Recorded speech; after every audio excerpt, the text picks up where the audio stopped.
نحمده ونستعينه ونستغفره ونؤمن به ونتوكل عليه ونعوذ بالله من شرور أنفسنا ومن سيئات أعمالنا من يهده الله فلا مضل له ومن يضلل فلا هادي له وأشهد أن لا إله إلا الله وحده لا شريك له وأشهد أن محمدًا عبده ورسوله أما بعد. கண்ணியத்திற்குரிய அல்லாஹ்வின் அடியார்களே, 1400 ஆண்டுகளுக்கு முன்னதாக நபி ஸல்லல்லாஹு அலைஹி வஸல்லம் அவர்கள் கட்டமைத்து விட்டு சென்ற அந்த தீன், அந்த இஸ்லாம், அந்த முஸ்லிம்கள் 1400 வருடங்கள் கழித்து இன்று நாம் பார்க்கக்கூடிய நேரத்தில் உண்மையை யதார்த்தமாக சொல்ல வேண்டுமானால் நபி ஸல்லல்லாஹு அலைஹி வஸல்லம் அவர்கள் எப்படி ஒரு கட்டமைப்பை ஏற்படுத்தினார்களோ அந்த கட்டமைப்பு இன்னும் ஆழமாக, இன்னும் அதிகமாக மாறி அதனுடைய வீரியம் பெற்று முஸ்லிம்கள் இந்த உலகத்தை ஆள்பவர்களாக இருந்திருக்க வேண்டும். இப்படி ஒரு கட்டமைப்பை தான் நபி ஸல்லல்லாஹு அலைஹி வஸல்லம் அவர்கள் 1400 ஆண்டுகளுக்கு முன்னதாக கட்டமைத்து விட்டு சென்றார்கள். ஆனால் அதை இன்று நாம் எடுத்து பார்க்கக்கூடிய நேரத்தில் முஸ்லிம்கள் எழுச்சி அடையவில்லை, மாற்றமாக அகல பாதாளத்தில் வீழ்ச்சி அடைந்திருக்கிறார்கள் எல்லா துறைகளிலும்.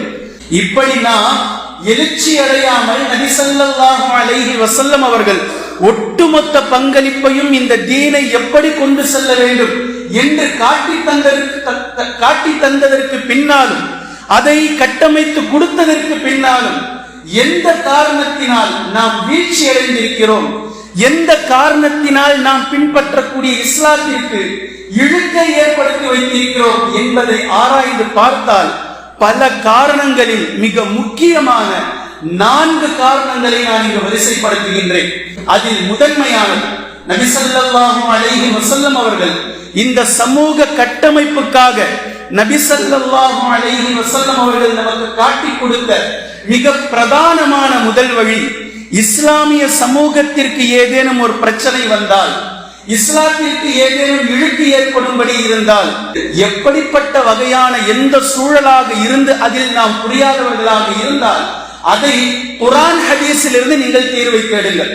குர்ஆன் ஹதீஸினுடைய கட்டமைப்பை கொண்டு வந்து உங்களுடைய வாழ்வை நீங்கள் நிறுவச் செய்யுங்கள். குர்ஆன் ஹதீஸுக்கு மாற்றமானதை மக்கள் எப்போது கையாள ஆரம்பித்தார்களோ, குர்ஆன் ஹதீஸுக்கு மாற்றமானதை எப்போது கையில் எடுக்க துவங்கினார்களோ அன்று துவங்கியது வீழ்ச்சிக்கான பாதை. இப்போது சில உதாரணங்களை நீங்கள் புரிந்து கொள்ளுங்கள். தொழுகின்றோம், உலகம் முழுவதும் ஒரே மாதிரியான தொழுகை இருப்பதை நாம் பார்க்கிறோம். இஷாவுடைய முதல் 2 ரக்காத்தில் கிராத் சப்தமிட்டு ஓதாமல் பின்னால் இருக்கக்கூடிய 2 ரக்காத்துகளில் சப்தமிட்டு ஓதலாம். இப்படி யாரேனும் உங்களிடத்தில் குர்ஆன் ஹதீஸுக்கு முரணாக, மாற்றமாக இந்த தொழுகைகளை இப்படி அமைக்கலாம், இதுல என்ன பிரச்சனை இருக்கு, அதே மாதிரி தானே செய்றோம், இதுல எந்த மாற்றமும் இல்லையே என்று யாரேனும் கூறினால் என்ன உங்களுடைய பதிலாக இருக்குமோ இதே பதிலைத்தான் இஸ்லாம் ஒவ்வொரு கட்டத்திலும் உங்களிடத்திலிருந்து எதிர்பார்க்கிறது. எல்லா விஷயத்திலும் அத்தனை விஷயங்களிலும் உங்களுடைய பிறப்பு முதல் கபர் வரைக்கும் இஸ்லாம் அதற்கான தீர்வை, வழிமுறையை காட்டி தந்திருக்க, உங்களுக்கு தோதுவானதில் மட்டும் குர்ஆன் ஹதீஸை எடுத்துக்கொள்வது, ஏனைய காரியங்கள், உலக காரியங்கள் வரும்போது நடைமுறை அப்படிதானே இருக்கு, ஊர் வழக்கம் அப்படிதானே இருக்கு, அங்க அப்படிதானே இருக்கு, இங்க இப்படிதானே இருக்கு என்று ஊரின் பக்கமும் நடைமுறையின் பக்கமும் கவர்மெண்டின் பக்கமும் அரசாங்கத்தின் பக்கமும் செல்வதை நாம் பார்க்கலாம். இப்போது நீங்கள் விஷயத்திற்கு வாருங்கள். நமக்கான இஸ்லாமிய சமூகத்தில் சஹாபாக்களுடைய முதல் கவலை என்ன தெரியுமா? நபி ஸல்லல்லாஹு அலைஹி வஸல்லம் அவர்கள் வஃபாத்தாகக்கூடிய அந்த கட்டத்தை எந்த சஹாபியாலும் ஜீர்ணிக்கவே முடியவில்லை. இந்த தினம், இந்த நேரம், இந்த காலம், மாதம், வருடங்கள் எப்படி கழியும், இனி நமக்கு யார் தேர்வு கொடுப்பார், இனி நம்முடைய தலைவர் யார் என்பதை நினைத்து நினைத்து நினைத்து 3 நாட்கள் கவலைப்பட்டார்கள். நம்முடைய ஜமாத்துக்கான தலைவராக யார் இருப்பார் என்ற கவலை சஹாபாக்களை ஆட்கொண்டது. நபி ஸல்லல்லாஹு அலைஹி வஸல்லம் அவர்களுடைய உடலை 3 நாட்கள் வைத்து ஜனாசாவை தொழுது கொண்டே இருந்தார்கள். இன்னொரு பக்கம் யார் நமக்கான தலைவர், யார் நமக்கான தலைவர், யார் நமக்கான தலைவர் என்பதை ஆலோசனை செய்து கொண்டே இருந்து கடைசியில் நபி ஸல்லல்லாஹு அலைஹி வஸல்லம் அவர்கள் எதை வைத்து யாரையும் தேர்வு செய்வார்களோ இதே போன்றதொரு நிலையை, தேர்வை சஹாபாக்கள் நினைத்து பார்க்கிறார்கள். நபி ஸல்லல்லாஹு அலைஹி வஸல்லம் அவர்கள் கடைசி நேரத்தில் தங்களுக்கு உடல்நிலை சரியில்லாத போது எந்த நேரத்தில் யாரை அங்கு நிறுத்தினார்கள்? அபூபக்கர் சித்தீக் ரலியல்லாஹு அன்ஹு அவர்களை கொண்டு வந்து நிறுத்தினார்கள். ஒரு பெண்மணி நபி ஸல்லல்லாஹு அலைஹி வஸல்லம் அவர்களிடத்தில் வந்தார்கள். நபி ஸல்லல்லாஹு அலைஹி வஸல்லம் அவர்களிடத்தில் சில விஷயங்கள் கேட்டார்கள். இப்போது நீங்கள் செல்லுங்கள், அப்புறமா வாங்க என்று நபி ஸல்லல்லாஹு அலைஹி வஸல்லம் அவர்கள் சொல்லும் போது அந்த தாயார் கேட்டாங்க, நான் மீண்டும் வரும்போது, வரும் நாளில் நீங்க இல்லாவிடில் நான் என்ன செய்வது? அப்போ நபி ஸல்லல்லாஹு அலைஹி வஸல்லம் அவர்கள் சொல்றாங்க, நீங்க வாங்க, ஒருவேளை நான் இல்லாவிடில் அபூபக்கர் சித்தீக் ரலியல்லாஹு அன்ஹு அவர்களிடத்தில் செல்லுங்கள், உங்களுக்கான தீர்வு கிடைக்கும். தனக்கு அடுத்தது யார் என்பதை இன்டிமேஷன் கொடுக்கிறாங்க நபி ஸல்லல்லாஹு அலைஹி வஸல்லம் அவர்கள்.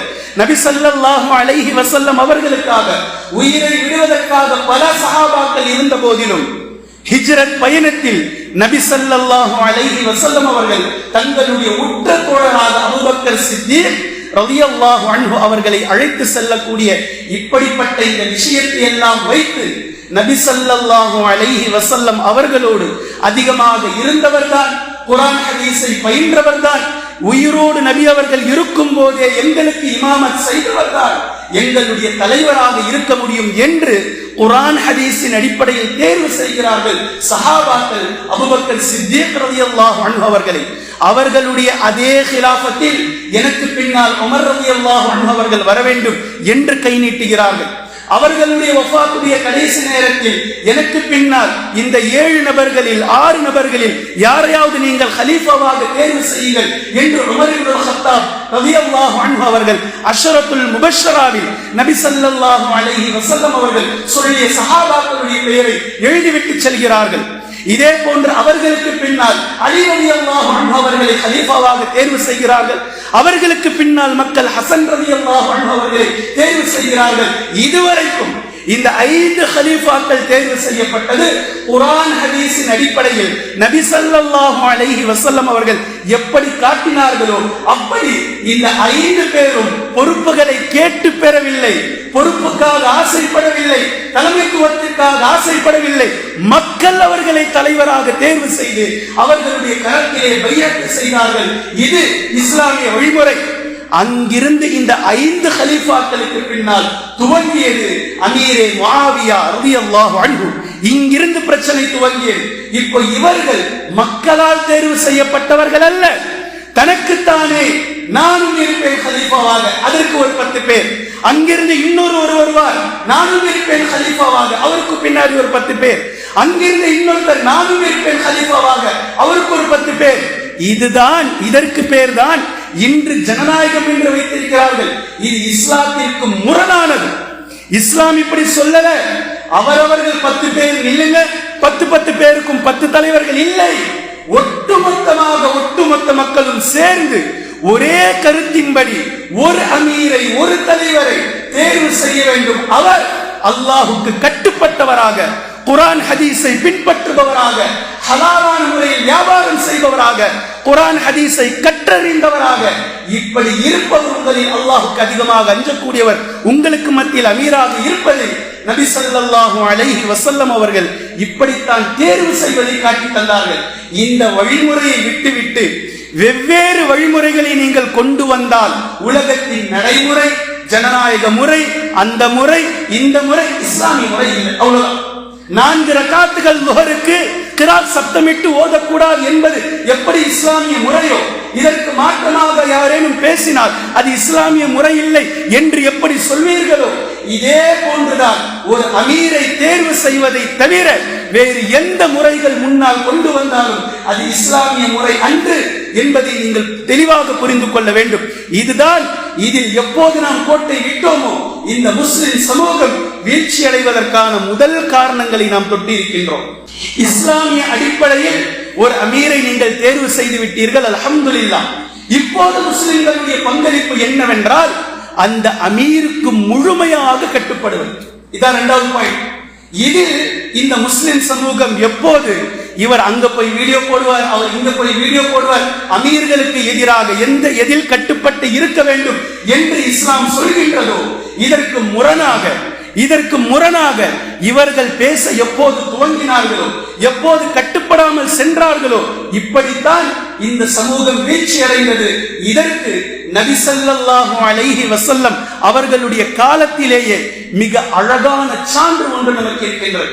நபி ஸல்லல்லாஹு அலைஹி வஸல்லம் அவர்கள் உஹதிலே ஒரு கட்டத்தில் மலையை நிற்க வைத்து ஒரு அமீர் அதற்கென்று நியமித்து அங்கே ஒரு 50 பேர் இப்படித்தான் நீங்கள் நிற்க வேண்டும் என்று வைத்து சொல்லிவிட்டு சென்ற இந்த நிலை எப்போது அவர்கள் அமீருடைய பேச்சுக்கு கட்டுப்படாமல் இறங்கினார்களோ, காலித் பின் வலீத் ரலியல்லாஹு அன்ஹு அவர்களுடைய குதிரைப்படை முஸ்லிம்களை சூழ்ந்து அதுவரைக்கும் முஸ்லிம்களுடைய எழுச்சியாக இருந்த போர்க்களத்தை அவருடைய படை தவிடுபடியாக்கியதை நீங்கள் வரலாறில் காணலாம்.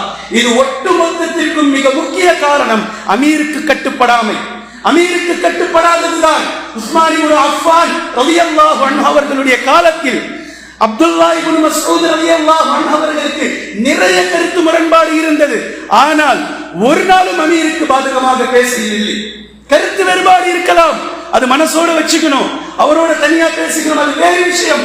ஆனால் பாதகமாக கிளர்ச்சி செய்வது, அமீருக்கு பாதகமாக பேசுவது, கட்டுப்படாமல் தனியா போவது, நான் ஒரு ஜமாத் ஆரம்பிக்கிறேன்னு சொல்லி தனிச்சு போறது, இது போன்ற எண்ணற்ற காரியங்கள் அமீருக்கு கட்டுப்படாமல் இருப்பது என்பது பாதகமான செயல். இதனால் தான் முஸ்லிம்கள் வீழ்ச்சி அடைந்திருக்கிறோம் என்பதை ஆழமாக நீங்கள் புரிந்து கொள்ளுங்கள். யா அய்யுஹல் லதீன ஆமனு அத்தீஉல்லாஹ வ அத்தீஉர் ரசூல் வ உலில் அம்ரி மின்கும். அல்லாஹ்வுக்கும் அல்லாஹ்வுடைய ரசூல் ஸல்லல்லாஹு அலைஹி வஸல்லம் அவர்களுக்கும் நீங்கள் கட்டுப்பட்டதற்கு பின்னால் உங்களில் யாருக்கு தலைமைத்துவம் கொடுக்கப்படுகின்றதோ, யார் உங்களுடைய அமீராக இருக்கிறாரோ அந்த அமீருக்கு நீங்கள் கட்டுப்படுங்கள். வஉலில் அம்ரி மின்கும் என்று குர்ஆன் பேசுவதை நம்மால் புரிந்து கொள்ள முடிகின்றது. கண்ணியத்திற்குரிய அல்லாஹ்வின் அடியார்களே, இந்த விஷயத்தை நீங்கள் உன்னிப்பாக கவனிக்க வேண்டும். அமீருக்கு கட்டுப்படாததினால் இந்த சமூகம் இழந்தது நிறைய. இன்று வரைக்கும் அதே வீழ்ச்சியினுடைய பாதையில் தான் நாம் இருக்கிறோம். இந்த விஷயம் இஸ்லாம் எதிர்க்கும் விஷயம், இஸ்லாம் வன்மையாக கண்டிக்கும் விஷயம். இது இரண்டாவது. மூன்றாவது, எல்லோருக்கும் தெரிந்தது ஒற்றுமையின்மை. ஒரு அமீரை நீங்கள் தேர்வு செய்து விட்டீர்கள், அந்த அமீருக்கு நீங்கள் கட்டுப்படுபவர்களாகவும் இருக்கிறீர்கள். இப்ப மூன்றாவது என்ன விஷயம்னா, அமீருடைய சப்ஜெக்ட் ஓவர். இங்க இருக்கக்கூடிய முஸ்லிம்களுக்கு மத்தியில் ஒற்றுமை இல்லாமல் அவரவர்களுடைய இலக்குகள் பிணக்குகளை கொண்டு அவரவர்கள் சண்டை செய்து கொண்டிருக்கக்கூடிய இந்த விஷயத்தை அல்லாஹ் தஆலா வெறுக்கின்றான். குர்ஆனுடைய சில வசனங்கள் இதை பற்றி மிக ஆழமாக பேசுகின்றது. மூசா அலைஹிஸ்ஸலாம் அவர்கள் ஹாரூன் அலைஹிஸ்ஸலாம் அவர்களை விட்டு சென்றார்கள். நான் போயிட்டு வர வரைக்கும் நீங்க பார்த்துக்கணும்னு சொல்லி சென்று வந்து பார்த்தால் சாமீரி எல்லாரையும் வழிகெடுத்து வச்சிருக்கிறான். சூரா தாஹாவை எடுத்து முழுமையாக நீங்கள் படித்து பார்த்தால் உங்களுக்கு வரலாறு புரியும். மூசா அலைஹிஸ்ஸலாம் அவர்களுக்கு கடுமையான கோபம். ஹாரூன் அலைஹிஸ்ஸலாம் அவர்களுடைய தலைமுடியை ஒரு கை, அவர்களுடைய தாடியை ஒரு கை இப்படி பிடிச்சி தலையை உலுக்கி கேட்கிறாங்க, என்ன பண்ணி வச்சிருக்கிறீங்க நீங்க? நான் உங்களை எப்படி விட்டுட்டு போன இந்த சமூகத்தை உங்களிடத்தில்? என்ன இவர்கள் காளை மாட்டை வணங்கிக் கொண்டிருக்கிறார்கள் என்று கேட்டபோது ஹாரூன் அலைஹிஸ்ஸலாம் அவர்கள் சொன்ன வார்த்தை, நான் இதை சொல்லத்தான் நினைத்தேன், ஆனால் சொல்வதினால் இந்த பனி இஸ்ரவேலுடைய சமூகம் எங்கு இரண்டாக பிரிந்து விடுவார்களோ என நான் அஞ்சினேன் என்று நான் பயந்தேன். இந்த பிரிவைத்தான் இஸ்லாம் கடுமையாக இருக்கின்றது. அமீர் எதை சொல்வாரோ அதை மக்கள் செவியேற்பார்கள். பின்பு ஒருவருக்கு மத்தியில் ஒருவர் ஒற்றுமையை கொண்டு மிக தெளிவாக இருப்பார்கள். அல்லாஹ்வின் தூதர் ஸல்லல்லாஹு அலைஹி வஸல்லம் அவர்கள் கூறினார்கள், எனக்கு பின்னால் சஹீஹுல் புகாரியுடைய ஹதீஸ், எனக்கு பின்னால் நீங்கள் இணை வைத்து விடுவீர்களோ என்று நான் அஞ்சவில்லை, எனக்கு பின்னால் நீங்கள் இணை வைப்பீர்களோ என்று நான் பயப்படவில்லை.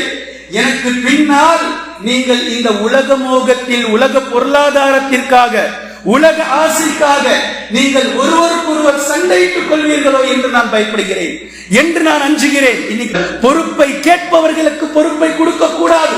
மக்களாக சேர்ந்து பொறுப்பாளியாக யாரை நியமனம் செய்கிறார்களோ அவர் அவருக்கு தலைவராக இருப்பார். இன்றைய நிலை ஒட்டுமொத்தமாக தலைகீழாக மாறி இருக்கின்றது. இப்படி வீழ்ச்சி அடைந்ததனுடைய பின்னடைவு என்ன தெரியுமா? சோகமும் வருத்தமும் என்ன தெரியுமா? கலீஃபா உமர் இப்னுல் கத்தாப் ரலியல்லாஹு அன்ஹு அவர்களுடைய ஆட்சி காலத்தில் பல நபர்கள் வாழ்ந்தார்கள். முஸ்லிம்கள், முஸ்லிம் அல்லாதவர்கள், யூதர்கள். இப்படிப்பட்ட யூதர்களில் சிலர் உமர் ரலியல்லாஹு அன்ஹு அவர்களிடத்தில் வந்து பேசினார்கள், கலீஃபாவே, நாங்கள் எங்களுடைய பகுதியில் எங்களுக்குள்ளாக ஏதாவது பிரச்சனை வந்தால் நாங்களாக அதை தீர்த்துக் கொள்ளலாமா? இப்படி இருக்கணும் இஸ்லாம். இஸ்லாத்தினுடைய கலீஃபாவிடத்தில் முஸ்லிம் அல்லாதவர்களில் வந்து அனுமதி கேட்கிறார்கள். எங்களுக்குள்ளாக ஏதேனும் ஒரு பிரச்சனை வந்தால் நாங்களாக அதை சரி செய்து கொள்ளலாமா? கலீஃபா உமர் இப்னுல் கத்தாப் ரலியல்லாஹு அன்ஹு அவர்கள் பதில் சொல்றாங்க பாருங்க, உங்களுக்குள் ஏற்படக்கூடிய பிரச்சனை சின்ன சின்னதாக இருந்தால் நீங்கள் முடித்துக் கொள்ளுங்கள், எனக்கு அதை பத்தி பிரச்சனை இல்லை. நீங்களா உங்க பகுதியில நீங்க முடிச்சுக்கிறீங்கன்னா முடிச்சுக்கோங்க. ஆனால் அந்த பிரச்சனை என்னிடத்தில் வந்து விட்டால், என்கிட்ட அந்த சப்ஜெக்ட் வந்தது அப்படின்னா குர்ஆன் ஹதீஸின் அடிப்படையில் தான் நான் தீர்ப்பு சொல்வேன். நீங்க ஏத்துதான், நீ யூதனாயிரு, நீ மஜூசியாயிரு, நீ நஸ்ரானியாயிரு, என்ன வேணா இருந்துப்போ. ஆனால் என்னிடத்தில் பிரச்சனை வந்துவிட்டால் சால்வு என்பது யூத மதத்தில் எப்படி, கிறிஸ்துவ மதத்தில் எப்படி, மஜூசி மதத்தில் எப்படி, ஒன்லி ஒன் குர்ஆன் ஹதீஸ் என்ன சொல்லுதா இதெல்லாம் நான் தீர்ப்பு சொல்வேன் என்பதை அவர்களுக்கு சொல்லி அனுப்புகிறார்கள். இது இஸ்லாம், இஸ்லாமிய கலீஃபாவினுடைய அதிகாரம், ஆட்சி, அவர்களுடைய ஆண்மை தன்மை, முதுகெலும்பை உணர்த்துகின்றது. ஆனால் இன்று நம்முடைய நிலை என்ன தெரியுமா?